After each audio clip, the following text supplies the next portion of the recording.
A dentist raises his patient's chair by applying a force of 200 newtons on a hydraulic piston with an area of 2 square centimeters. The chair is attached to a piston with an area of 4 square centimeters as shown in the picture below. 6.1 state Pascal's law in words. 6.1 Pascal's law states that for a continuous liquid at equilibrium,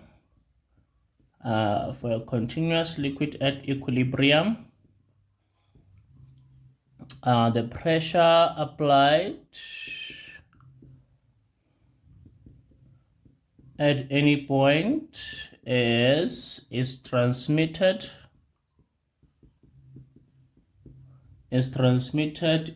equally to all other parts of the liquid then. To all other parts of the liquid, and this would be 2 marks there. 6.2 says calculate the weight of the patient. So the question is saying that we must calculate how much force is being experienced by the patient there. In order to lift him, the force must be equal to the weight of the patient there. So we must calculate the output force. Now, what we have the input force, the input area, and the output area. Now, is the input force in SI units? Yes. And the input and output area are not in SI units. They are both in centimeters, which in square centimeters, which might we might want to think that maybe now it's time to convert them by dividing both of them by 100 squared to convert them to square meters. But in this case, when we have these areas not being in SI units, however, the units are the same. We don't have to convert them. We can use them as they are, as long as they are the same. Then, so the similar thing happens with strain, changing length and original length. If they are not in SI units, but they are the same units, we don't have to convert. Does this mean that you should not convert? No, it means that you can convert, but you don't have to convert them.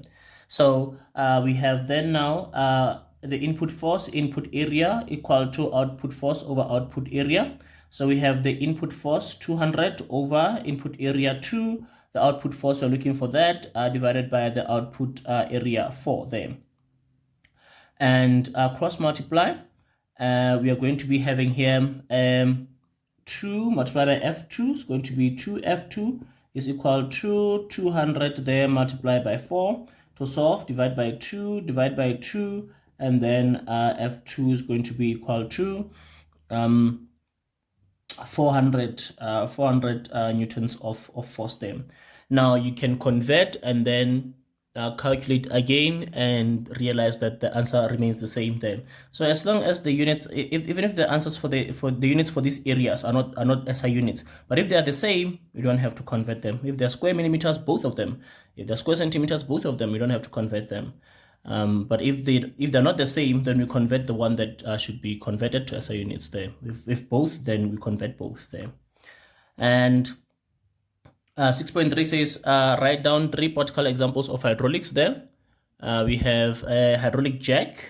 You can have a hydraulic jack, hydraulic lift, hydraulic press, any 3. Hydraulic press, here we have the dentist chair. We can also have hydraulic steering, hydraulic braking there, any 3 of those there.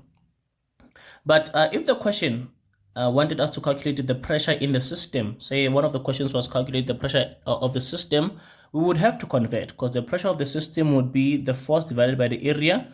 We just have to choose on which side are we going to be working with. Are we going to be working with the input side or the output side?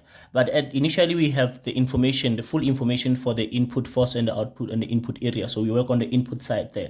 So in that case, then it is then we would have to convert that area there. So that area is 2 square centimeters. So we would divide that by 100 squared there, which is the same as dividing it by 10,000. So we divide 2 by 100 squared, and giving us 0,0002 there. So the area would be 0,0002 there. Now it is in square meters there. So then we would say then we have a force of 200 divided by 0,0002, and this will give us so we have 200 divided by 0,0002, giving us a 1,000,000 pascals there of the pressure of that hydraulic system there, if the question wanted that. And we have 1, 2, 3, 4, and 9 for this one. 9 for this one. Okay.